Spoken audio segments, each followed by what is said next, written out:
End gold buyers, మీ కష్టాల్లో నమ్మకమైన మీ ఆత్మీయ నేస్తం. నల్గొండలో మీరు మీ పీరియడ్ 4 జరిగాయి. అది purely information exchange of fire. కానీ నల్గొండలో ఒక వ్యక్తి మీ దగ్గరకు వచ్చి ఇన్ఫర్మేషన్ ఇస్తాను అని ఒక మార్జిన్ ఎక్స్లెట్ వస్తే, నాకు మీ ఇన్ఫర్మేషన్ వద్దు, మా నెట్వర్క్ మేము డెవలప్ చేసుకుంటాం అని మీరు రిజెక్ట్ చేశారు. ఆయన పేరే నయీం. ఆయన చాలా మంది వాడుకొని గెలిచారు, కానీ మీరు ఎందుకు సార్ దగ్గర రానివ్వలేదు? అంటే అప్పుడు ఏమైంది అంటే, అంతకుముందు 99లోనే, అంటే నేను 2000 ఏప్రిల్లో పోయిన ఎస్పీగా.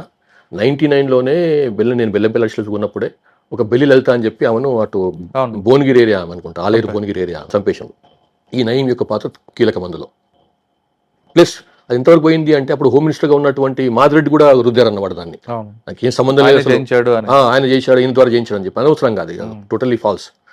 సో దాంతో ఏమైపోయింది అంటే, ఇట్లాంటి 2-3 వేరే సంఘటనలు కొంచెం జరగటం అట్లా జరిగినాయి.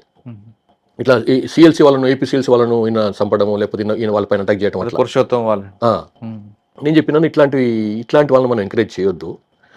ఆయన మన కేఎస్ వ్యాస్, మన ఎవరైతే గ్రేవెన్స్ను స్థాపించిండో మెయిన్ మూల కారణము, ఆయన చంపిన కేసులో కూడా ఉన్నాడు వీడు. అవును. సో అట్లాంటివన్నీ పట్టుకొని మనం ఎట్లా చేస్తాము? ఆయన సరెండర్ అయిన తర్వాత ఆయన కొంతమంది పోలీసు అధికారులు ఏదో వాడిని ఉపయోగించుకొని మనం ఏదో చేసుకోవచ్చులే, కొంత వీళ్ళను, అంటే ఉద్దేశం మంచిదే, వాడిని ఉపయోగించుకొని మనం ఎక్స్ట్రీమిస్ట్లను ఇన్ఫర్మేషన్ లాగొచ్చు, చేయొచ్చు అని ఏదో లెక్కలేసుకున్నారు. నేను చెప్పిన, నేను ఛార్జ్ తీసుకున్న తర్వాత కలిసాడండి మీ దగ్గరకు వచ్చి. ఫస్ట్ మీటింగ్లోనే, ఇప్పుడైతే ఛార్జ్ తీసుకున్న తర్వాత ఫస్ట్ మీటింగ్ పెడతాం కదా మన ఇన్స్పెక్టర్లతో, డిఎస్పీలతో పెడతాం కదా, దాంట్లో చెప్పిన, నేను ఇక్కడ ఎస్పీకి ఉన్నంత వరకు ఈ జిల్లాలో ఎంటర్ కావద్దు. వాడు ఎంటర్ అయితే మాత్రం మీ ఎవరి ఏరియాలో ఎంటర్ అయితే వారికి మరి బాగుండదు, నేను మాత్రం దాన్ని నచ్చను, నాకు ఇష్టం ఉండదు. ఇట్లాంటివి మనకు చేతగా కాదు, వాడిని ఎంకరేజ్ చేసేసి మనం వాని ద్వారా వచ్చే ఇన్ఫర్మేషన్తో మనం ఆపరేషన్ చేయడం ఏంది, నేను ఎట్టి పరిస్థితుల్లో అలో చేయనని చెప్పి చాలా క్లియర్గా చెప్పిన. ఓకే. సో కొంత పై వాళ్ళు కూడా, కొంత పై లెవెల్ ఉన్న ఆఫీసర్లు కూడా కొంత అదేంది ఇట్లా అనుకున్నారు. కానీ నేను చెప్పిన, సారీ సార్, నేను ఇట్లాంటివి ఆలోచన, నేను ఎట్టి పరిస్థితుల్లో మనం వాడిని దూరం పెట్టాల్సిందే అని చెప్పి. ఇది అయిన తర్వాత మీ సుపీరియర్ చెప్పినా వినలేదట కదా సార్ మీరు? అందుకోసమే కొన్ని నెలల పాటు నేను ఇంటర్వ్యూ దూరం ఉంది. అందుకోసమనే ఈ సెన్సిటివ్ ఇష్యూస్ అన్ని అడుగుతుంటారు, మీరు ఏదో తీసుకుంటారని చెప్పి నేను దూరం ఉంది. తర్వాత ఆ జిల్లాలో 2 సంఘటనలు జరిగినాయి. ఒకటి ఏదో పేరుండండి, ఆయన జిల్లా సివిల్ లిబర్టీస్ కమిటీ సిఎల్సి, ఆయన డిస్ట్రిక్ట్ ప్రెసిడెంట్, ఏదో పేరు ఉండే, అజం గోరియా కాదు సమ్ సచ్ థింగ్, అట్లా నాకు గుర్తు రావడం లేదు. కానీ ఆ పేరు, ఆయన చంపేశారు ఉదయం పూట 10:30 ఆ టైంలో. ఆయన ఏదో వాళ్ళ ఏపీసీఎల్కి సంబంధించిన మీటింగ్ పెడుతుంటే, భువనగిరిలోనా కాదు, నల్గొండ టౌన్లో మా ఆఫీస్ నుంచి జస్ట్ 1.5 కిలోమీటర్ కూడా లేదు. ఏపీసీఎల్కి సంబంధించిన మీటింగ్కి సంబంధించిన కరపత్రాలు ఏదో పేస్ట్ చేస్తున్నట్టున్నాడు, వాల్ రైటింగ్స్ ఏదో చేస్తుంటే 10:30 లేవని ఉదయం పూట, ఆ రోజు సండే, నాకు బాగా గుర్తుంది, ఆయన మీద అటాక్ చేసి చంపేశారు. పెళ్లి లలితకు చెందినటువంటి కజిన్స్ను 3 ఎక్కడో రంగారెడ్డి జిల్లాలో ఎక్కడో కిడ్నాప్ చేసేసి తీసుకొచ్చి రాచకొండ ఏరియాలో చంపేసి నారాయణపూర్ లిమిట్స్లో ఎక్కడనో బొందబెట్టాను, దాటిని ఏమంటారు, వాది పెట్టాను చనిపోయిన తర్వాత. సో ఈ రెండింటిలో మాకు తెలిసిపోయిందంటే 100% ఈయన పాత్ర ఉన్నది, నయీం పాత్ర ఉన్నది, నయీముద్దీన్ పాత్ర ఉందని తెలిసేసి మేము ఫస్ట్ కేసు అయితే ఉందో దాంట్లో ఆయన పట్టుకురావని చెప్పి చాలా స్ట్రిక్ట్గా మా ఆఫీసులో చెప్పినాం. సరే, ఏదో జరిగింది, పట్టుకొచ్చారు, తీసుకొచ్చి చౌటుప్పల్ పోలీసులో పెట్టారు. నేను పోయేసి ఆయన్ని ఇంట్రాగేట్ చేసినాను. సార్, నేను మీకు ఛాన్స్ సహకరిస్తా, నేను వాన్ ఇన్ఫర్మేషన్ తెలుసు, వీన్ ఇన్ఫర్మేషన్ తెలుసు, నాకు వాన్ చేస్తా, వీన్ చేస్తా, ఈ వాటిల్లో నా పాత్ర లేదు, ఈ మర్డర్స్లలో నేను చాలా మంచివాడిని, నన్ను ఉపయోగించుకోండి మీరు, అట్లా అతను ఒక రకంగా బేరసరాలు చేసిన మొదలు పెట్టాను అనమాట. నేను చెప్పిన, నాకు తెలిసి ఎట్లా ఉద్యోగం చేయాలనో, నువ్వు ఇచ్చిన ఇంటెలిజెన్స్తో నేను చేసి చేయడం ఏంది, ఇప్పటికీ 3 దళాలు కొట్టేసిన ఇక్కడ నేను, కాబట్టి మీరంటే నాకు చాలా అభిమానం సార్. మరి ఇంకేంది, నీకు అభిమానం ఉన్నప్పుడు నువ్వు నాకు ఇచ్చిన ఇన్ఫర్మేషన్ ఏంది, నేను తీసుకునేది ఏంది నీ నుంచి, నేను చేయను, నువ్వు ఇది నేను ముందే చెప్పిన, నా జిల్లా ఎంటర్ కావద్దని చెప్పి నువ్వు చేసినావు కాబట్టి నువ్వు జైలు పంపించినావు. సో దానికంటే ముందు ఇంకా వేరే దాంట్లో కూడా అయింది, కొంచెం అవన్నీ చెప్పలేను నేను ఇప్పుడు అన్ని కొన్ని. సో పంపించేసినావు అని. నేను ఎక్కడ పనిచేసిన దగ్గర కూడా ఎస్ఐబిలో ఉన్నప్పుడు కూడా మామూలుగా చెప్పినాను, అట్లాంటి ఇన్ఫర్మేషన్ ఇస్తే మనకు అసలు అట్లాంటి ఇంటెలిజెన్స్ అవసరం లేదు, మనకు అట్లాంటి ఇంటెలిజెన్స్ అవసరం లేదు. మనం అప్పటి నుంచి నాకు కొంచెం నా పైన అనుమానం అనమాట, నేనంటే నాకు పడదు కాబట్టి ఈయన నాకేమైనా చేస్తాడో అని భయం ఉండే. నేను ఎస్ఐబిలో పోయినప్పుడు ఆయన స్టేట్ వదిలిపెట్టిపోయినాడు. బాగా ప్రయత్నం అప్పటికే ఆయన బాగా పోలీసుల సహకారం ఆగిపోయిన తర్వాత ఇలా రియల్ ఎస్టేట్ పైన పడ్డాడు. ల్యాండ్ రిలేటెడ్ వాటి పైన బెదిరియటాలు. బెదిరియడం అంటే ఎమ్మెల్యేలు ఆయనకు ముందు నిలబడరు, ఎంపీలు కాదు, అందరిని బెదిరియటాలే. ఆ రియల్ ఎస్టేట్లో వచ్చి మనం బెదిరించి రాయించుకోవటము, వాని భూమి కదండి. అది ఎక్కడ పోయినాడు, బట్ లేకుండా పోయినాడు అనమాట. తెలంగాణ లేకుండా ఆంధ్రప్రదేశ్ లేకుండా పోయినాడు అనమాట. సార్ నల్గొండ తర్వాత శ్రీకాకుళం మా జిల్లా. నల్గొండలో ఇంకోటి ఉందా? చాలా ఉన్నాయి. తిరుమలగిరి పోలీస్ స్టేషన్ ఉండేది. అవును. నేను ఒక పోలీస్ స్టేషన్ విజిట్ కోసం అని చెప్పి సాయంత్రం అరౌండ్ 3:30 టైంలో వెళ్ళిన మన టాటా సుమో బండిలో. నేను నా 2 గన్మెన్లు, ఇంకొక 2-3 ఎస్కార్ట్ మొత్తం కలిసి వెళ్ళినాం. అందులో రామన్నపేట దగ్గర ఏదో అనుకుంటా, ఏదో పోలీస్ స్టేషన్ ఇప్పుడు రావు. అక్కడ వెళ్ళేసి పోలీస్ స్టేషన్ విజిట్ చేసి రిటర్న్ అవుతుంటే అరౌండ్ 5:30 ఆ టైంలో ఆత్మకూరు సార్, భువనగిరి రూట్లో, రామన్నపేట నుంచి భువనగిరి రూట్లో. రామన్నపేట జానకీపురం జానకి పోలీస్ స్టేషన్ ఉంది అక్కడ. ఆ పోలీస్ స్టేషన్ రిటర్న్ అవుతుంటే, అయిపోయిన తర్వాత రిటర్న్ అవుతుంటే తక్కువ సెట్లో వినొస్తుంది, తిరుమలగిరి స్టేషన్ పైన అటాక్ అవుతుంది అని చెప్పి, తిరుమలగిరి పోలీస్ స్టేషన్ పైన అటాక్ అవుతుంది అని చెప్పి వాడు అక్కడ తిరుమలగిరి స్టేషన్ వాళ్ళే కేకలేస్తున్నారు అనమాట.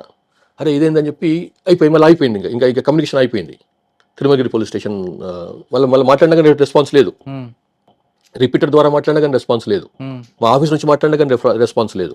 అరే ఏదో అయినట్టుందని చెప్పి మేము వెహికల్ నల్గొండ వైపు వస్తున్న బండిని మళ్ళీ తిప్పుకొని అటు మోత్కూరు మీదుగా తిరుమలగిరి చేరుకున్నాం. అప్పటికి 6:37 అవుతున్నట్టుంది. అప్పటికే మా పైన ఫైరింగ్ మొదలైంది. మీ పైన ఊరవతలని మొత్తం చీకటి. ఎందుకంటే వాళ్ళు కూడా పవర్ని ఆపేశారు, బ్లాస్ట్ చేసిన అనమాట ట్రాన్స్ఫార్మర్ని. ముందే 1 కిలోమీటర్ ముందే వెహికల్ దిగేసి పరిగెత్తున్నాం నడుచుకుంటూ. నా దగ్గర పెద్ద వెపన్ లేదు. ఇప్పుడు మామూలుగా ఏకైనా తీసుకురావాలని, లేకుంటే ఆ రోజు మొత్తం ఓన్లీ 9mm పిస్టలే ఉంది. సో పరిగెత్తున్నాం. ఒకసారి మా పైన ఫైరింగ్ రావడం మొదలైంది.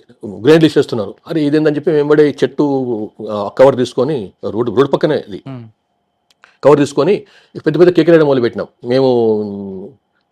అంటే అప్పటికి వాళ్ళు వెళ్ళిపోయినారు, అటాక్ చేసేసి వెళ్ళిపోయినారు అనమాట వాళ్ళు నక్సలైట్లు. ఆ కేకలేయడం మొదలు పెడితే మేము ఫలానా అని చెప్పి వాళ్ళు మా వాళ్ళు వినడం లేదు. అసలు మా వాళ్ళు ఫైర్ చేయడం మొదలు పెట్టింది మా మీద. అసలు మీరు మా పోలీసులు అని చెప్తారా? మీరు నేను ఎస్పీ వచ్చినాను, నేను వాళ్ళకి ఎక్స్పెక్ట్ చేయాలి ఇంత ఫాస్ట్గా ఎస్పీ వస్తారని.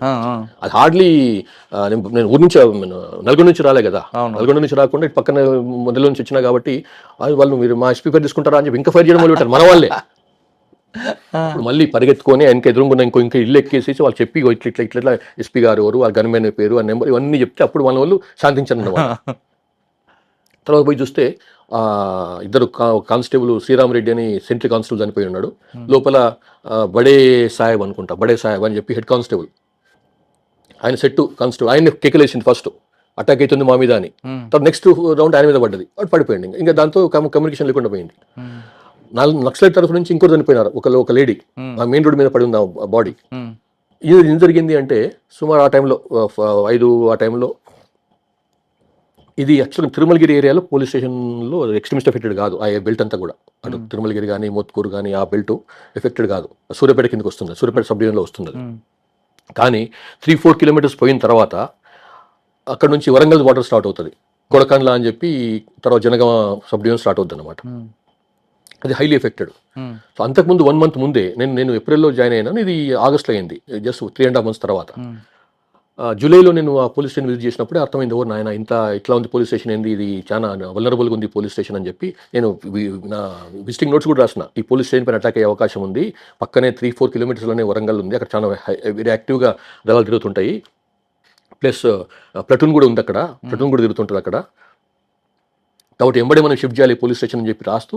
ఈ జిల్లాలో ఎక్కడుందా, ఇక్కడ ఈ ఊర్లో ఎక్కడన్నా మంచి, అది ప్రైవేట్ బిల్డింగ్, అది రోడ్ పక్కన ఉన్న ప్రైవేట్ బిల్డింగ్ అనమాట, చాలా 4 డిఫెన్సివ్ మెకానిజం ఉంటుంది అక్కడ. అంటే అక్కడ మన వాళ్ళు చెప్పారు, సార్ ఇక్కడ మోత్కూరు రోడ్డుకు ఇది ట్రెజరీ బిల్డింగ్ ఒకటి కడుతున్నారు, ఆల్మోస్ట్ అయిపోయింది, కొంచెం మార్పులు చేసుకుంటే మనం తీసుకోవచ్చు సార్ అన్నారు. నేను పోయి చూసినాను. రాగానే పోగానే వాపసు పోగానే, అప్పుడు ఈ అటాక్ అంటే ముందు చెప్తున్నా, 1 month ముందు నల్గొండ వెళ్ళిపోయిన తర్వాత కలెక్టర్ గారికి లెటర్ పెట్టినాను, ఇది మాకు హ్యాండ్ ఓవర్ చేయండి కొన్నాళ్ళ పాటు, మా కొత్త బిల్డింగ్ వచ్చేంత వరకు అని చెప్పి, కొత్త సైట్ తీసుకొని బిల్డింగ్ కట్టేంత వరకు అని చెప్పి. సో కలెక్టర్ గారు ఆయన ఒప్పుకున్నాడు. సో బట్ లోపల ఉన్న సమ్ సివిల్ వర్క్ అవుతుంది అనమాట. ఆ వర్క్ జరుగుతున్న క్రమంలో అప్పుడు షిఫ్ట్ చేయకుండా ఇక్కడే ఉన్నాం పాత పోలీస్ స్టేషన్లో. అప్పుడు అటాక్ అయింది, ఇది అటాక్ అయింది. సో ఇందులో ఏంటంటే వాళ్ళ ఉద్దేశం ఏంటి, అటాక్ చేసిన తర్వాత వరంగల్ నుంచి కానీ ముందు వరంగల్ నుంచి ముందు ఫోర్స్ వస్తుంది. సో దాన్ని అంబుష్ చేయొచ్చిన ఉద్దేశంతో ఆ పోలీస్ స్టేషన్కి ఒక 1/2 కిలోమీటర్ దూరంలో, అటాక్ అయిన పోలీస్ స్టేషన్కి 1/2 కిలోమీటర్ దూరంలో టువర్డ్స్ కొడకండ్ల అక్కడ అంబుష్ చేసుకున్నారు. మొత్తం అక్కడ ముందు తయారు చేసుకున్నారు అనమాట. ఈ అటాక్ అయిన తర్వాత ఇట్లా పోలీస్ ఫోర్స్ వస్తాయి, అటాక్ చేద్దామని ఉద్దేశంతో, వాళ్ళని అంబుష్ చేద్దామనే ఉద్దేశంతో. కానీ ఏమైపోయింది అంటే, సో ఆ తిరుమలగిరి పోలీస్ స్టేషన్ అటాక్ అయినప్పుడు వాళ్ళ ఉద్దేశం చెప్పినా నేను మీకు, అంబుష్ చేద్దామని. సో అందులో వచ్చినటువంటి కమాండరు కిందనేమో సివిల్ గార్డ్ ఉంటుంది, పైననేమో ఏపీఎస్పీ గార్డ్. ఓ సివిల్ గార్డును పైన అటాక్ న్యూట్రలైజ్ అయిపోయినాడు, సివిల్ సెంట్రీ న్యూట్రలైజ్ అయిపోయినాడు. ఇక పైకి ఎక్కుతున్నారు అనమాట. పైకెక్కి పైనుంచి అటాక్ చేసే ఉద్దేశం, పైనుంచి వెళ్ళేసి పైన ఉన్న వాళ్ళని కూడా న్యూట్రలైజ్ చేయాలనే ఉద్దేశం వీళ్ళు మావోయిస్టులు. ఆ పైకి ఎక్కుతున్నప్పుడు పైన ఉన్నటువంటి సెంట్రీ వాడు ఐపీఎస్పీ వాళ్ళు సివిల్ సెంట్రీ ఉన్నాడు, ముగ్గురు మొత్తం సివిల్ సెంట్రీలు, ఒకటి ఏపీఎస్పీ సెంట్రీ. వాళ్ళు బాగా ఫైట్ చేశారు, వాళ్ళు పైన ఎక్కనివ్వలే. దాంతో వాళ్ళు బయటికి పరిగెత్తిపోయి ల్యాండ్ మైన్ తెచ్చేసి మన క్లెయిమోర్ మైన్ కింద ఎవరు లేరు, ఇంకా ఉన్న ఇద్దరు చనిపోయినారు, కింద పెట్టేసేసి ఆ క్లెయిమోర్ మైన్ బ్లాస్ట్ చేసి అప్పుడు కుప్పుగులుతుంది. అప్పుడు ఇంకా విపత్తు కూడా గుంజుకోపోవచ్చు ఉద్దేశం అనమాట.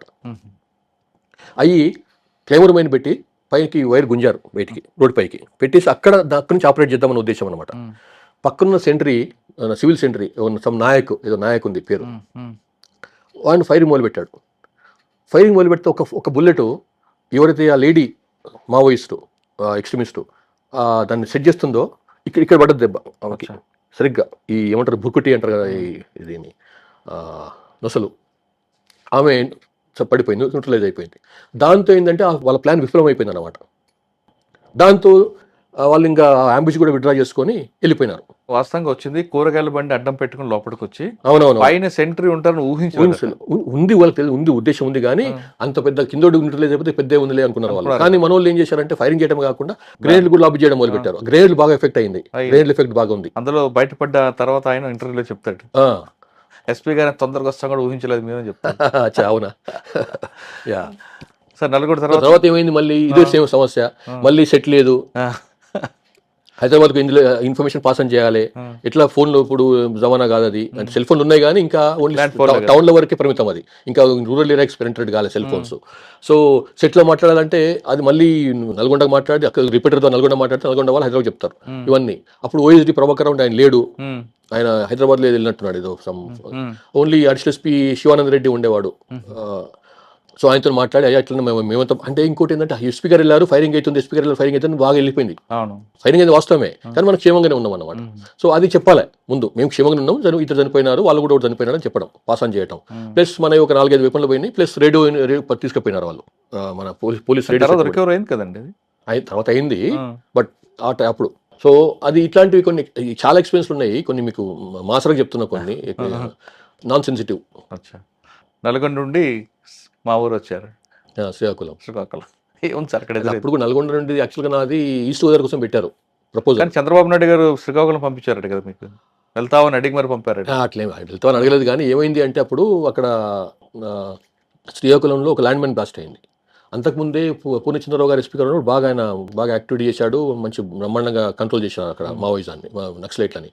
కానీ ఏమైంది 2002లో పాలకొండ డిఎస్పీ ఉండేవాడు ఒక ఆయన ప్రసాదరావు అని చెప్పి, ఆయన కొత్తూరు పోలీస్ స్టేషన్ లిమిట్స్లో భామిని ఏదో పోలీస్ స్టేషన్, భామిని అనే పోలీస్ స్టేషన్ నుంచి ఏదో పని కోసం పోయి రిటర్న్ అవుతుంటే ల్యాండ్ మైన్ బ్లాస్ట్ చేశారు. బతికినాడు, ఏం కాలేదు, ఆమె ఇంజురీస్ అయినా ఆయనకి ఆయన డ్రైవర్ కూడా ఇంజురీస్ అయినట్టుంది, కానీ ప్రాణహాని కలగలేదు. సో దాంతో కొంచెం మళ్ళీ పుంజుకోవడం మొదలుపెట్టినారు, అప్పుడే కొంత మొదలైంది యాక్టివిటీ. సో దాంతో ఏంటంటే మళ్ళీ ఇక మేబీ నన్ను ఈస్ట్ గోదావరి కాకుండా అక్కడ పోతే బాగుంటుంది ఉద్దేశం చేశారేమో, నాకు తెలియదు. సరే జరిగిపోయింది, ఈస్ట్ గోదావరి నుంచి సేమ్ గా రెడీ పంపించారట కదండి. నన్నేం అడగలేదండి, నన్ను కానీ తర్వాత అయిన తర్వాత చెప్పినాడు ఆయన. నేను శ్రీకాకుళం ఎస్పీకి చార్జ్ తీసుకున్న తర్వాత మేబీ 15 డేస్కో 10 డేస్కో ఆయన ఒక వచ్చిన రోజు చంద్రబాబు నాయుడు గారు మీటింగ్ కోసం, ఏదో ఒక ఫంక్షన్ కోసం వచ్చి నన్ను పక్కకు పిలిచి మాట్లాడినాడు, మిమ్మల్ని స్పెషల్గా ఇచ్చినాము, ఇది కొంచెం కష్టపడండి, బాగా చేయండి, నల్గొండలో బాగా చేశారు, మంచి పేరు వచ్చింది మీకు, గవర్నమెంట్ కూడా మంచి పేరు వచ్చింది, ఇక్కడ కూడా బాగా చేయండి, ఇదంతా చెప్పారు. మనం మంచి సార్ బ్రహ్మాండంగా చేస్తాను ఇది చెప్పినాం. శ్రీకాకుళం ఏముంది సార్ ఛాలెంజ్? అప్పటికి యాక్చువల్గా బాగా తగ్గింది ఉన్నవాసం చెప్పారు శ్రీకాకుళంలో ఉద్యోగం, మళ్ళీ పుంజుకునే ప్రయత్నం చేస్తున్నారు అప్పుడు మళ్ళీ. ఆ టైంలో పెద్ద ఎన్కౌంటర్లను ఏం చేయలేదు, కానీ బేసికల్గా ఏం జరిగింది ఏంటంటే ఇవాళ రికవరీ బాగా చేసినాం. వాళ్ళ ఈ పెద్ద ఎత్తున ఒక hundreds of arms and ammunition దొరికింది, అప్పుడు అమ్యునిషన్ దొరికింది. తర్వాత కొంతమంది మంచోళ్ళని అరెస్ట్ చేయడం చేసినాము. కానీ ఎక్కువగా శ్రీకాకుళంలో జనశక్తి అనేది మూమెంట్ ఉండేది బాగా అక్కడ, జనశక్తి ముఖ్యంగా ఈ కాశీబుగ్గ ఈ బెల్ట్లో.